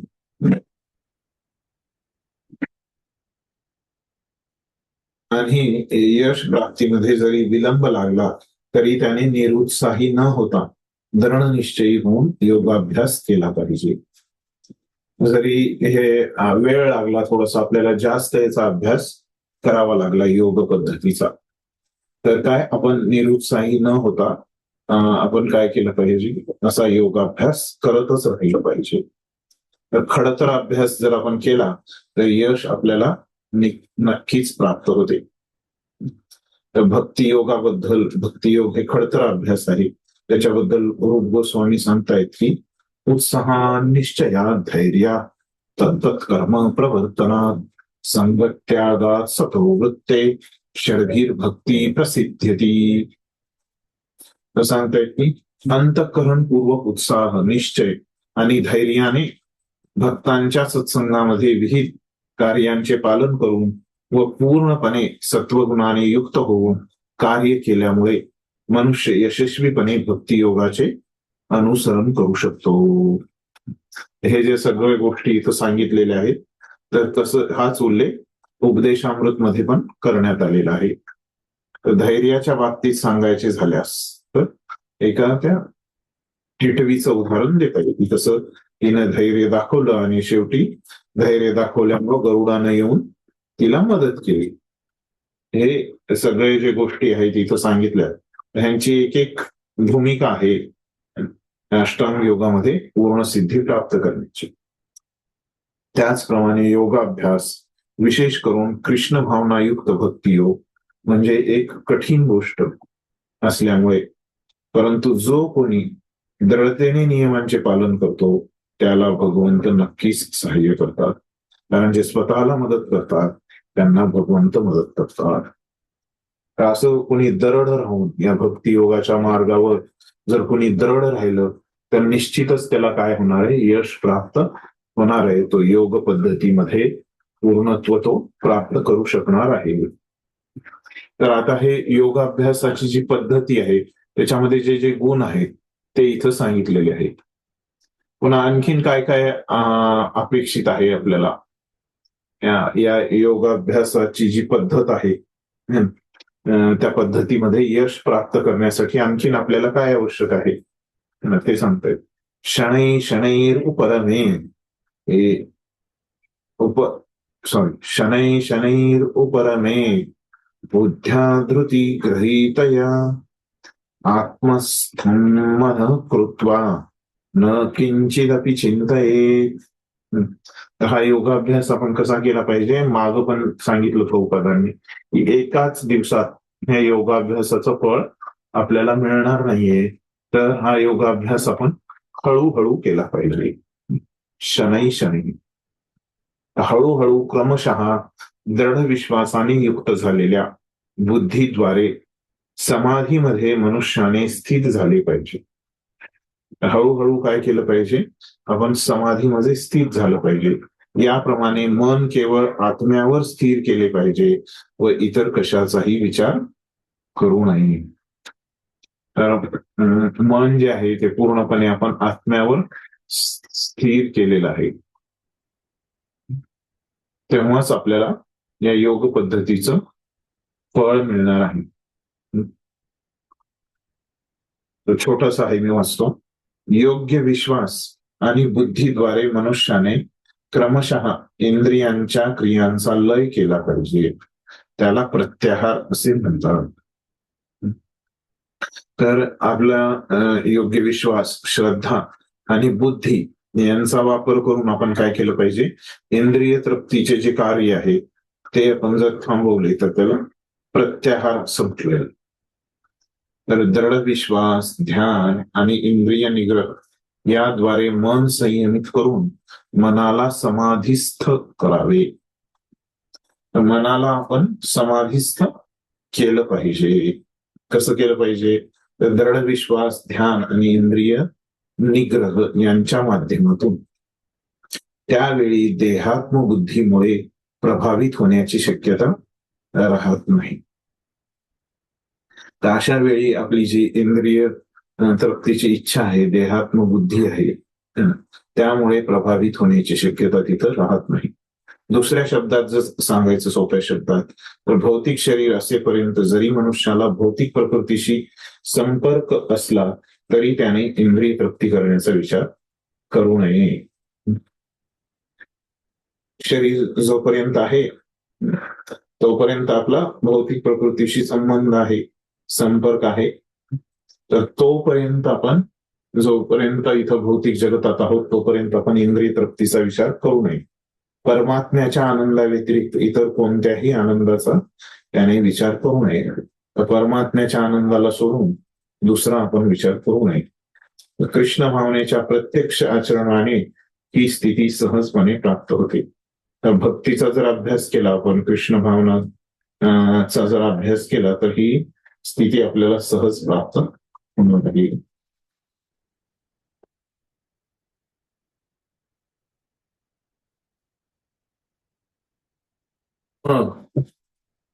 आतापर्यंत सांगितलं की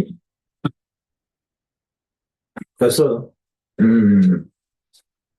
कोणत्या पद्धतीचा आपण अवलंब केला पाहिजे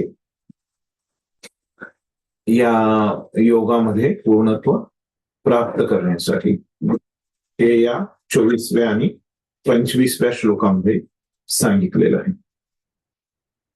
पण आपण या पद्धतीचा अवलंब केला तरी काय असलं पाहिजे, काही तिथं माध्यम आहेत की ज्याद्वारे आपल्याला यश प्राप्त होणार आहे. असे माध्यम कोणते, तर ही पद्धती तर आपल्याला कळाली, पण काही माध्यम आहेत ज्या गोष्टी आपल्याला यश मिळवून देण्यामध्ये, काही गोष्टी माध्यम आहेत. तर यश मिळवण्यासाठी आपण काय केलं पाहिजे ते या योगा पद्धतीमध्ये ते पण भगवंत सांगतायत. काय केलं पाहिजे की पहिलं त्याच्यामध्ये सांगतायत की यतो यतो निश्चलती मनश्चंचलम अस्थिरम ततः ततो नियम्य तदात्मन्येव वशं नयेत्.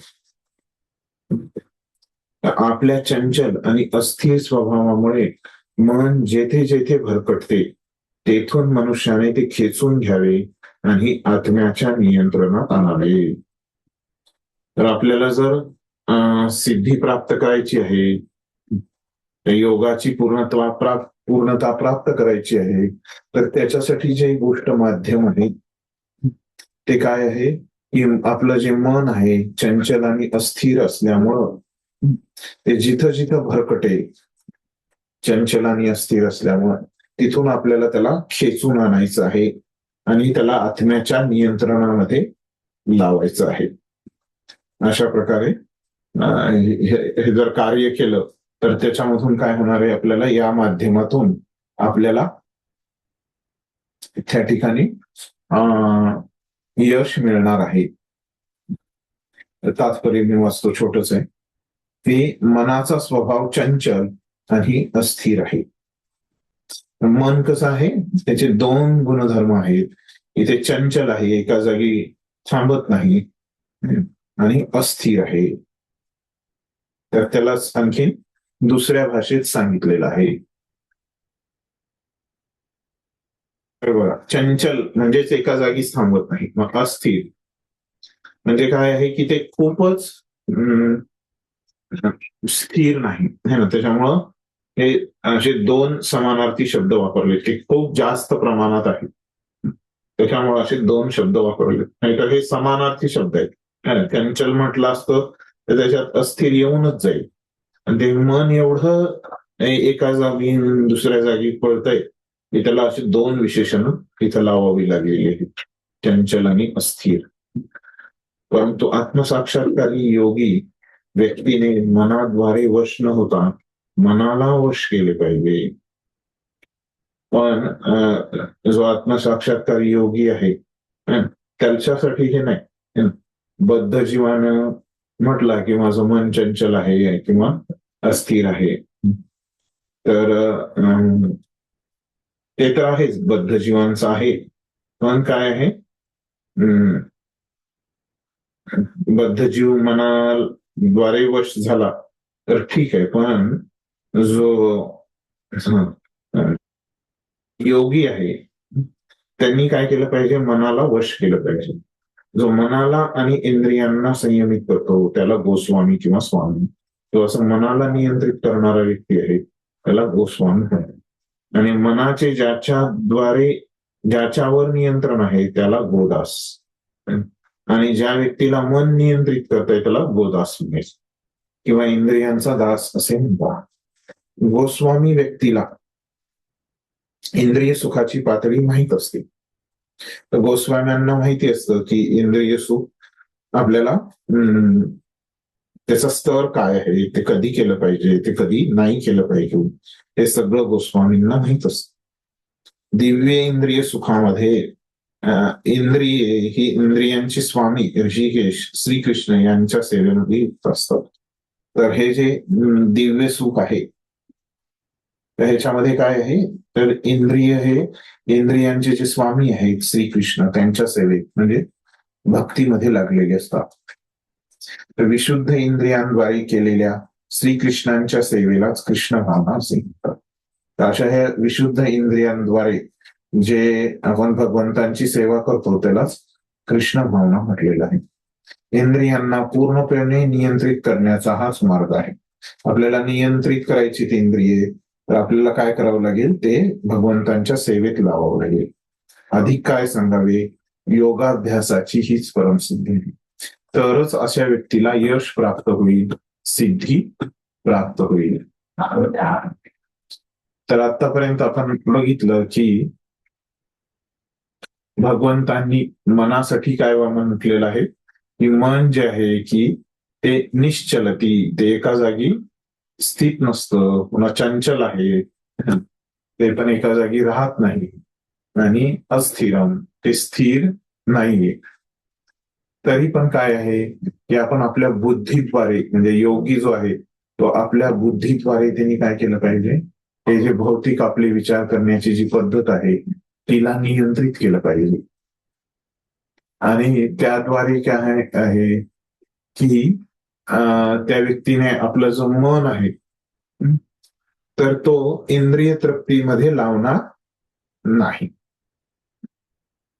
असं जर बुद्धीनं जर त्याने आपली सगळी इंद्रिय भगवंतांच्या सेवेत लावली तर मन त्याचं इंद्रिय तृप्ती लागणार नाही, हे आपल्याला माहिती आहे.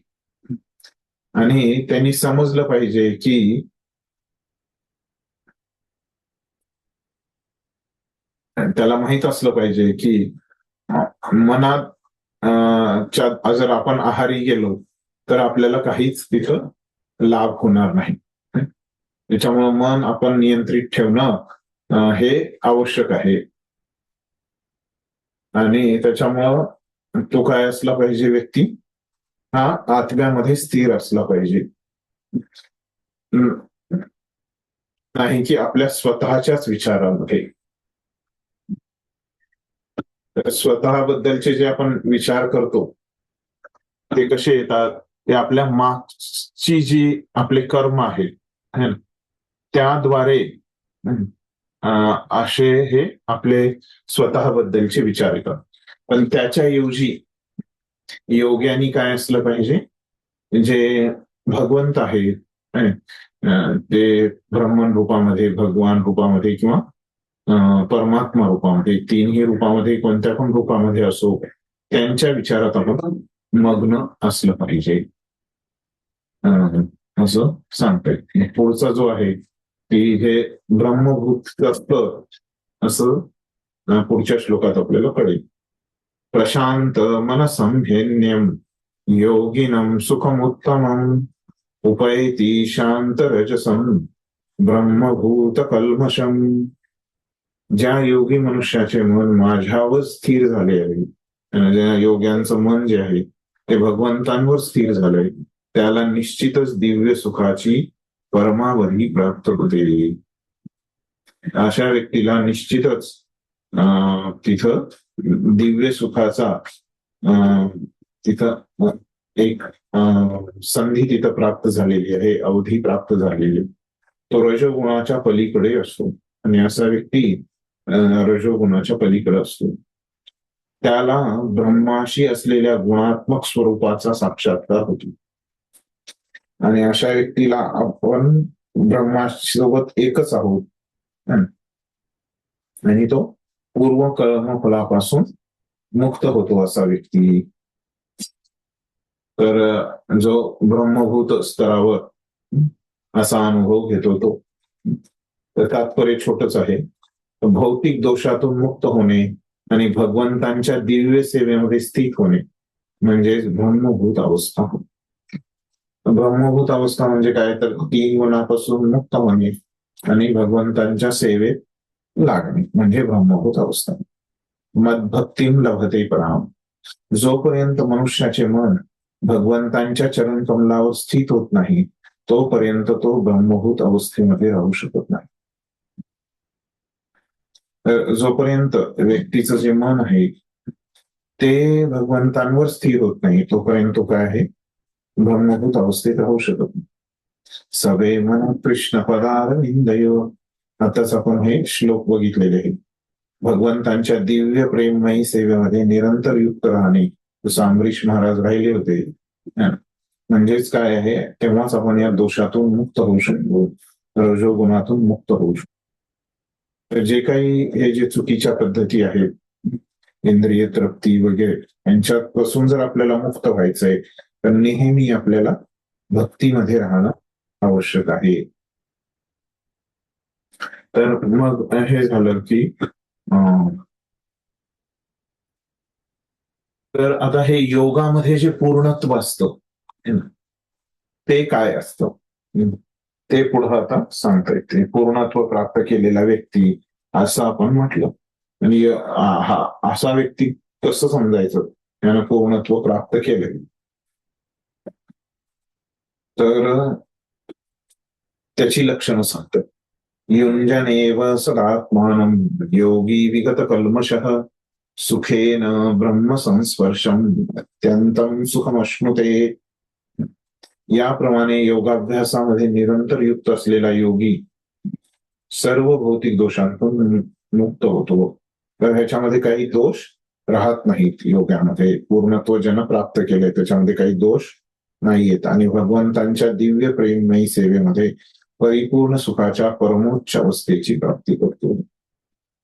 आणि तो भगवंतांच्या प्रेममयी सेवेमध्ये असल्यामुळं काय, तर परिपूर्ण सुखाच्या जे परिपूर्ण सुख आहे त्याच्या परमोच्च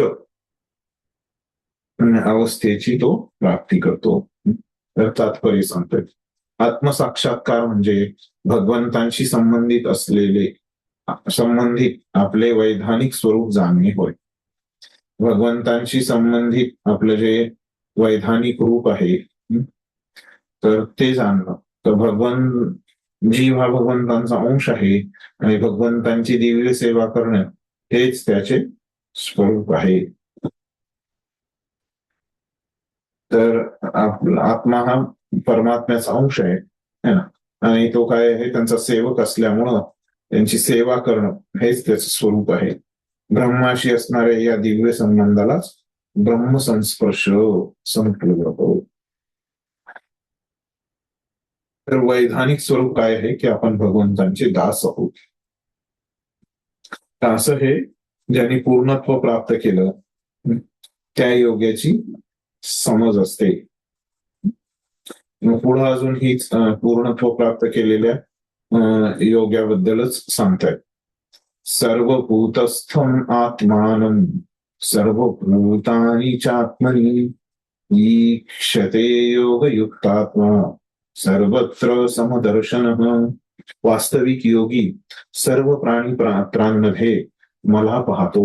जो खरा योगी आहे, ज्यानं पूर्णत्व प्राप्त केलंय, ते सगळ्यांमध्ये काय करतो, भगवंतांना बघतो. आता तुमच्या गीतेच्या सुरुवातीला पण जे 16 चित्र आहे त्याच्यामध्ये एक चित्र आहे की जो योगी आहे तो कसं सगळ्या गोष्टींमध्ये भगवंतांना बघतोय, सगळ्या गोष्टींचा संबंध.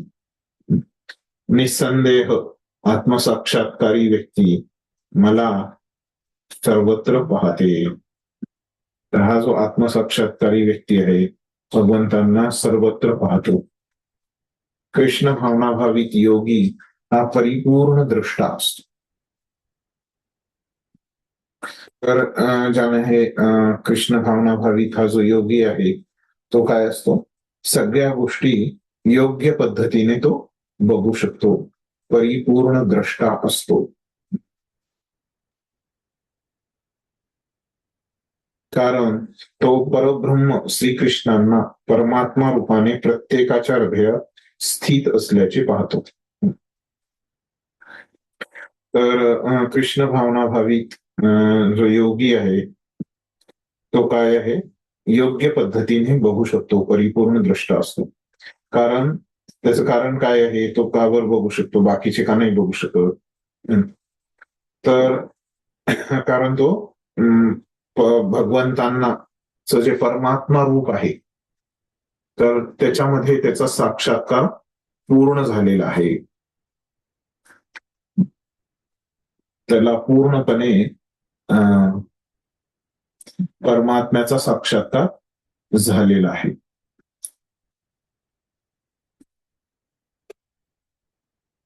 ईश्वर सर्वभूतानां हृद्येषु अर्जुन तिष्ठति. तर भगवंत आपल्या परमात्मा रूपात कुत्रा आणि ब्राह्मण दोघांमध्येही वास करतात. 5व्या अध्यायात त्यांनी सांगितलेलं.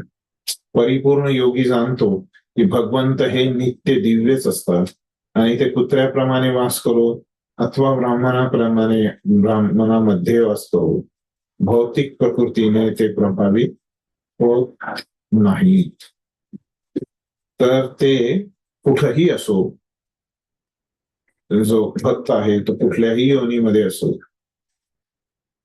तर तो भौतिक प्रकृतीने प्रभावित होत नाही.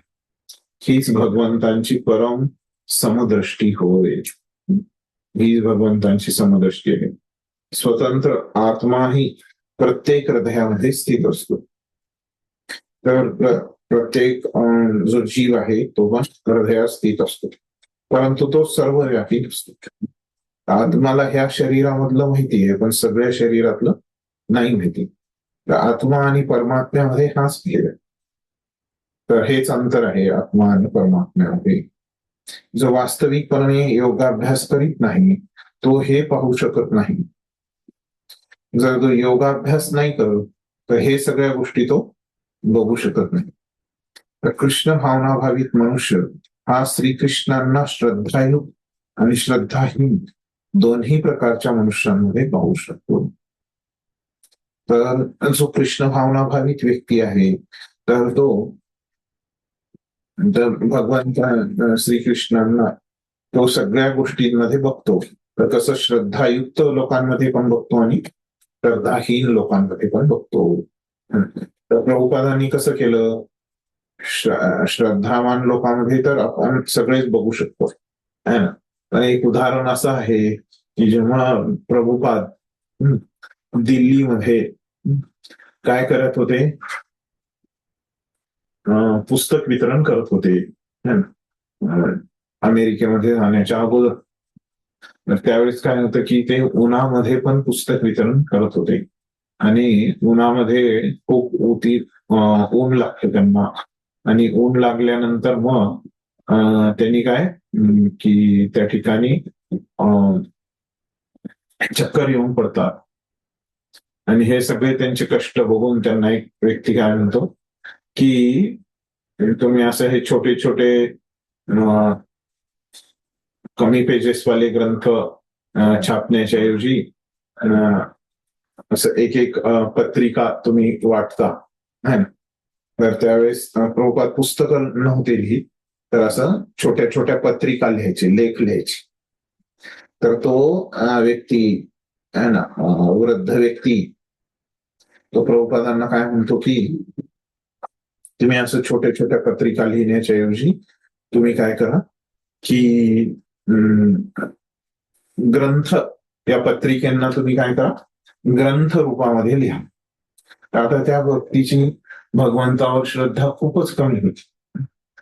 तरी पण प्रभुपादांनी काय बघितलं की त्या व्यक्तीमध्ये, तर श्रद्धाहीन त्या व्यक्तीमध्ये, खूप कमी श्रद्धा असलेल्या व्यक्तीमध्ये त्यांनी काय बघितलेलं आहे त्या ठिकाणी की भगवंत जे आहेत, तर भगवंत हे श्रद्धाहीन लोकांमध्ये पण उपस्थित आहेत.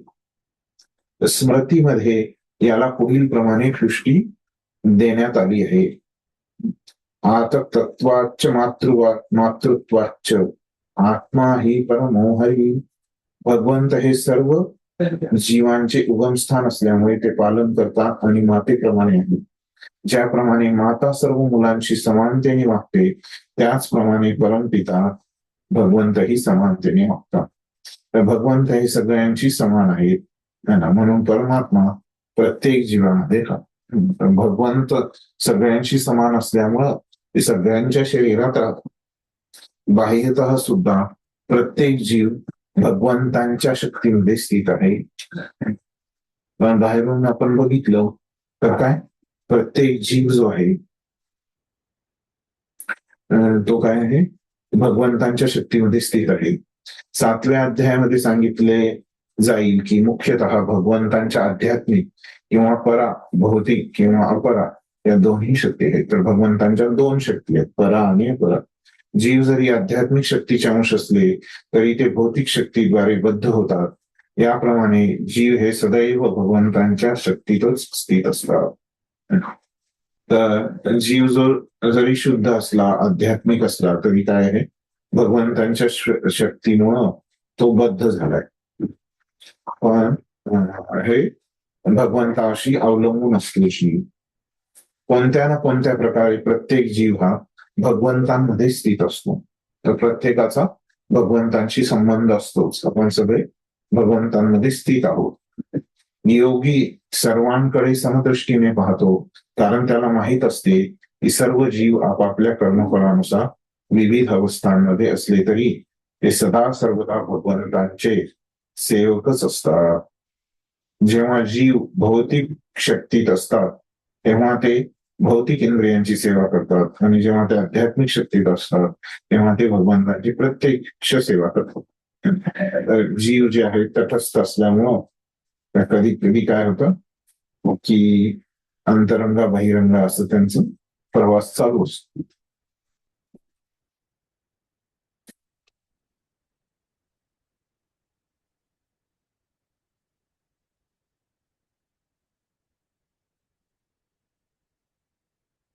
त्याही दशेमध्ये जीव हा परमेश्वराचा सेवकच असतो.